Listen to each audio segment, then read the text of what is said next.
Ikaze kuri Nzabire TV, ni iby'agaciro ku bantu mumbonye aha, kandi nshimiye umuntu wese wabonye video zanjye akazikunda agakora subscribe ndetse na share na comment, ndamushimiye cyane.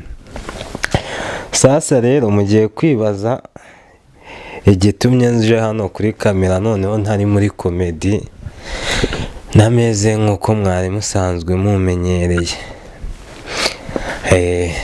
Icyabiteye nicyo tugiye kuvugaho. Mwihanganirijwe nagwaye grippe, abasenga mu nsengere rwose iyi grippe igende. Sasa rero ikintu naje hano, naje kubaganiriza ni ikintu kijyanye no kugirana inama, uburyo zikorwamo, icyo zifasha umuntu, nicyo ngicyo. Ikintu nashaka ko dutangiraho ni ukuntu hari ukuntu umuntu akugira inama ugasanga inama ari kukugira nta kintu iri buhindure ku buzima bwawe, ni kuzamura ngo igukure aho wari uri, nta nubwo, ahubwo icyo ikora ni ukugusubiza inyuma kuruta aho wari uri. Sasa rero hari ukuntu umuntu aza wenda akavuga ati wenda example, wenda niba ukora akazi k'ikiyede ni urugero, ati ikiyede ntabwo ari cyiza, ikiyede ntabwo ari cyiza, ugatekereza se umuntu uko angiriye inama, tuba dukeneye wa muntu ukubwira ati niba ikiyede atari cyiza, ese afite akazi agiye kumbwira ati ubwo uvuye mu kiyede akira 5 wenda ugiye gukora akeza ashaka kukurangira. Rero nk'iyo umuntu aje kubwira ibintu nta kintu kisumbuye ku byo wari uri gukora agiye kugufasha, ndakeka iyo nama nta nama ibirimo. Sinzi niba ariko namwe mubyumva, ariko muzandika muri comment muzambwira pe. Rero wasanga akenshi muri umuntu najya akora ikintu ukabona ntugikunze, ntukajye wihutira kumujajinga ngo ubanze utekereze ikibazo, ahubwo se wagiye mutekereza ati se niba yakoze ikintu icyabiteye ni iki, weho uba ushaka gukemura ibintu yakoze, aho utakwirukiye ngo ese ibi bintu ko yabikoze yabitewe n'iki, ngo umenye icyabiteye. Icyo kintu abanyarwanda ntago tujya tugikurikirana ngo tumenye niba dukiye gukemura ikibazo duhere ku cyabiteye. Hariho hahandi uzasanga kera hari ukuntu twiga mwarimu yakubwiraga ati ngo pfukama, noneho icyo gihe hari umwana wavuze ati teacher, njye nubwo mpfukamye mu mutima ndahagaze.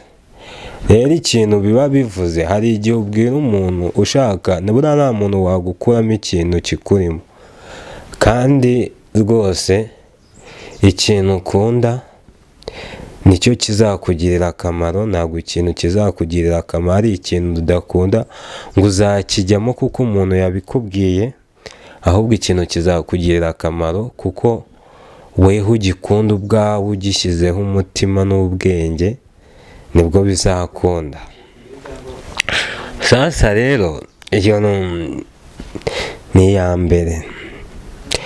Tujye icya kabiri, ni rero nimugire ngo ni ukwanga kugirwa inama. Turazikeneye inama, ariko nanone inama zitagira icyo zitumarira ntabwo tuzikeneye pe, ntabwo tuzikeneye kabisa. Sasa rero hari nk'ikintu njya mbona, urumva hari ikintu ubu wenda kuri ubu banza byaravuyeho, banza bitaki, ariko biracyabaho. Ababyeyi nk'umubyeyi ugasanga nko mu muryango wanyu mufite abantu bakomeye ntacyo babuze, ariko ugasanga uhuye n'ikibazo nta kintu bakumariye, ntibagufashije, ariko uzagira ikibazo babone kugufasha. Kandi akenshi imiryango yacu nta kibibuze, ariko ugasanga uri kubaho nabi, imiryango imeze neza. Nk'ubu reka mbaho urugero, ntabwo uzambwira ngo umwana azatangira kujya mu manza afite imyaka 18, nurangiza ngo uzaze umubwire ngo iki ko utagikoze ni iki. Ntabwo uzambwira, uwo mwana nta bwenge aba azi, ntibibaho se. Iyo umuntu w'umubyeyi, buriya umuntu wese ukurusha imyaka aba akubyaye, aba ari mukuru, aba afite byinshi akurusha yakugiraho inama. Rero nk'iyo umuntu mukuru yifata akabona umuntu udafite icyo afite, akajya kumwaka n'icyo yari afite, ibyo bintu bibaho, biriho, turabizi. Ngewe hari n'aho mbizi, ugasanga ufite nk'akantu umuntu mukuru kuri wowe arakakwatse. Ibyo bintu ntabwo rwose aba ari byiza, ntabwo aba ari byiza. Ababyeyi bo mu miryango mwisubireho rwose.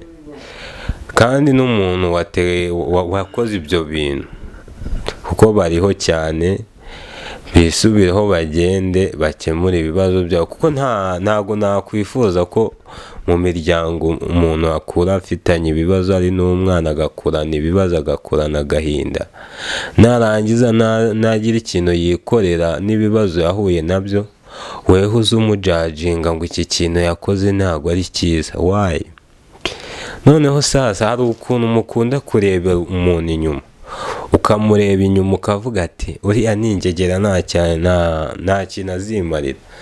We bitewe n'ukuntu umurebeye inyuma, ntabwo uzi ikintu umuntu aba atekereza mu mutwe. Uzabona umusatsi wanjye ati ubwo uriya muntu yakaraze umusatsi yabaye ingegera byararangiye. Wayi ntabwo uzi icyo ntekereza mu mutima wanjye. Nanjye mba mfite intumbero yanjye imbere yanjye, mba ntegereje ejo heza hanjye.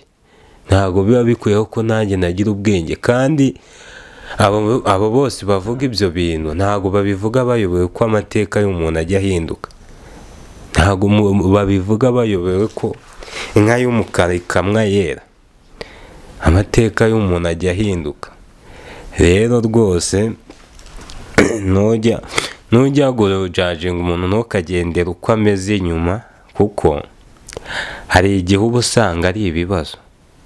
Umuntu uko ameze ari byo bimuhaye amahoro, wasanga ari byo bimuhaye amahoro. Rero we ugasanga ushaka kumuzanamo ibintu byawe, kandi wenda ibyo arimo nibyo bimuhaye amahoro. Sinzi rero ikintu uba ushaka kumufasha, ahubwo mba numva niba ushaka kumufasha wakamwegereye ukamubwirana n'umutima mwiza, kuko azakumva. Ntabwo nkeka ko uzaza ngo ubwire umuntu buriya se ni ukumukabukira umushitinga bya danje, kuko uri mukuru wenda se ngo nibwo azakumva. Ntabwo aribwo azakumva.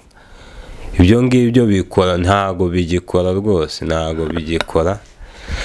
Icyo tuba dukeneye ni ukutuba hafi, cyangwa se utanatuba hafi mukatubwira mu kinyabupfura. Kuko niba utabashije kunyubaha ngo ni uko ndi umwana, njye ntabwo nzakubaha. Nanjye ntabwo nzakubaha, kuko buriya n'umwana w'imyaka 5 agusuzugura bitewe n'uko umwitwaraho. Ntabwo agusuzugura ngo ni uko ari umwana mutoya. Hari igihe nk'umubyeyi akubita umwana kubw'ikosa mukoreye, kandi bitewe n'ibyo nawe amubonaho, n'ibyo abona ku babyeyi be. Wenda se yakuze wenda mu miryango iwabo batabanye neza, ibintu nk'ibyo ntibiriho se. Nk'ubu rwose mana, hari ukuntu njye ikintu nasaba imiryango y'ubu ngubu, imiryango y'ubu ngubu yige gufasha, kuko support mutazaduha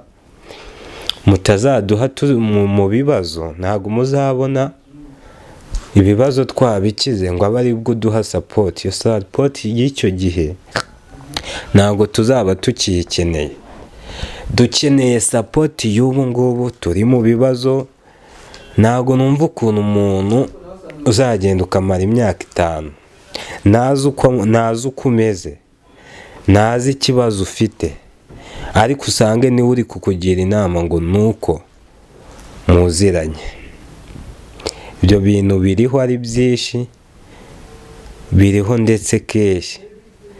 Cyangwa se rwose ugasanga umuntu nta jambo afite iwabo ngo nuko ari umwana, ugasanga umwana bashaka kumuhohotera bamubuza uburenganzira mu bintu by'iwabo ngo ni ukubera wenda bibaho nk'ubu hari nk'abantu baba barabuze ababyeyi, hari nk'abantu baba barabuze ababyeyi bakiri batoya, noneho nk'icyo gihe hagasigara wenda tuvuga amasambu, murabizi ibintu by'imigabane, ugasanga icyo gihe umwana kukenera kwiga icyo gihe nta hantu yabikura, kandi wenda iwabo basize imitungo yakamufashije mu kwiga. Noneho ugasanga ba bandi basigaye nka barumuna be se, ugasanga nibo bashaka kumurya, nibo bashaka guhangana nawe. Noneho uwo mwana wenda yavuga n'urugero, ugasanga bashatse ikintu bakora kugira ngo bamwikize. Ibyo bintu sinzi niba mubikora wenda mufite aho muzakura inyungu. Icyo nzi cy'inyungu aho nta nyungu ziba zirimo, ahubwo ni uguhemukira ubusa, kandi buriya muri iyi si twese turi abagenzi, nta muntu uzayibamo ngo yume. Cyokoza abo bantu bose bakora ibyo bintu bajye bahindukira barebe inyuma, barebe uko bimeze, barebe ati se uyu muntu turi kujugunya, turi kumujugunya he? Uzahasanga umuntu ari kujugunya nta n'aho afite amujugunya, nta n'ahantu afite amujugunya, ariko ari gushaka ibimushimisha ku mutima we. Nibyo nababwiraga rero, hari ukuntu ubu ngubu wenda umuntu usanga rwose yari afite wenda urugero, yari afite uko atekereza ikintu cyangwa se intumbero y'ikintu cye runaka, ugasanga nicyo akozeho, ariko mwe nimuhise mucyakira nk'umuryango. Ibyo bintu rero bikunze kubaho, bibaho cyane. Nanjye ni urugero, nanjye nabuze ababyeyi nkiri mutoya. Hagati aho mu buzima naciyemo ni bwinshi, ntabwo ari butoya. Mfite ibyo nahuye nabyo, mfite ibyo naboneyemo, gusa byanyeretse abeza, byanyeretse ababi.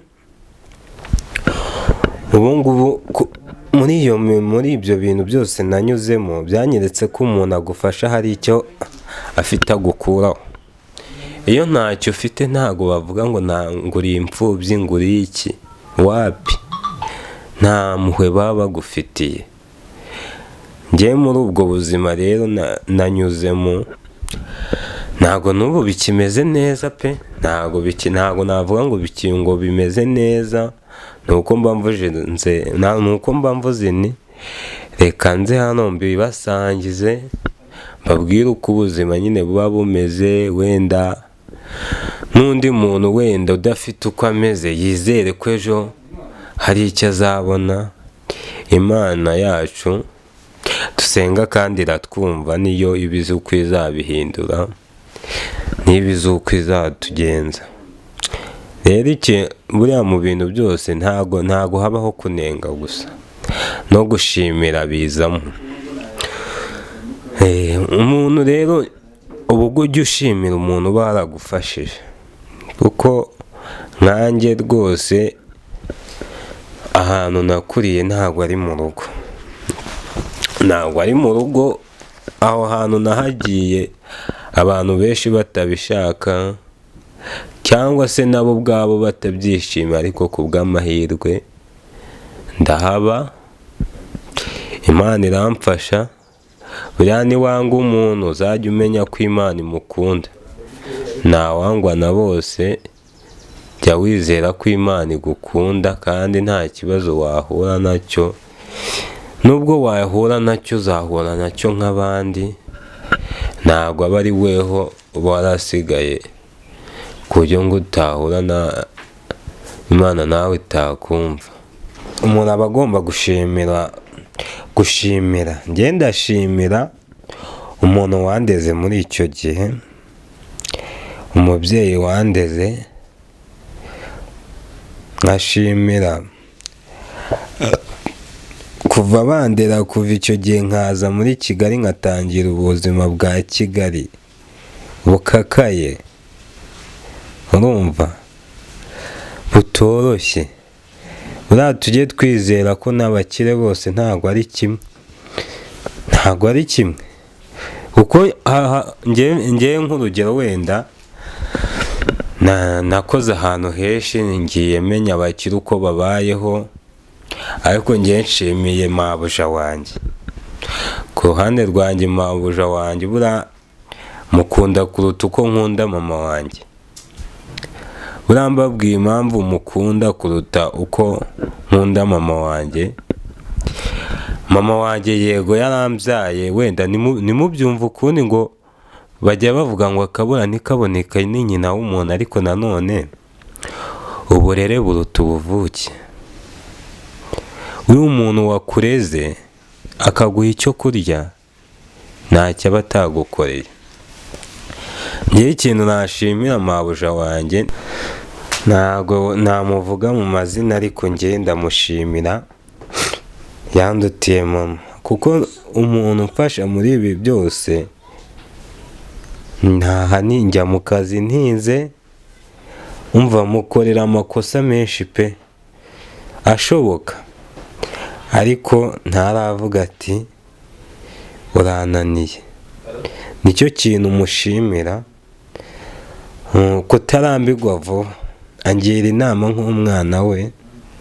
Gusa njye ntabona icyo namutura tu, ariko Imana igenga byose niyo izamumembera, kuko yaramfashije cyane. Kandi icyo nasaba abandi bamabuja ni uko bose baba nkawe,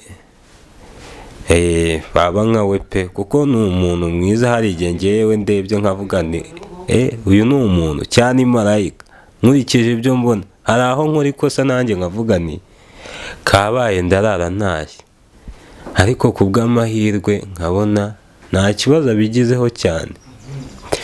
Rero ntabwo umuntu ahura n'ibibazo gusa, nawe uri mu bibazo igihe kimwe bizakira, bizasobanuka, ubeho neza nk'abandi bantu. Ntabwo ari twe tuba twaracumuye ku Mana, natwe tuba twaravutse nk'abandi.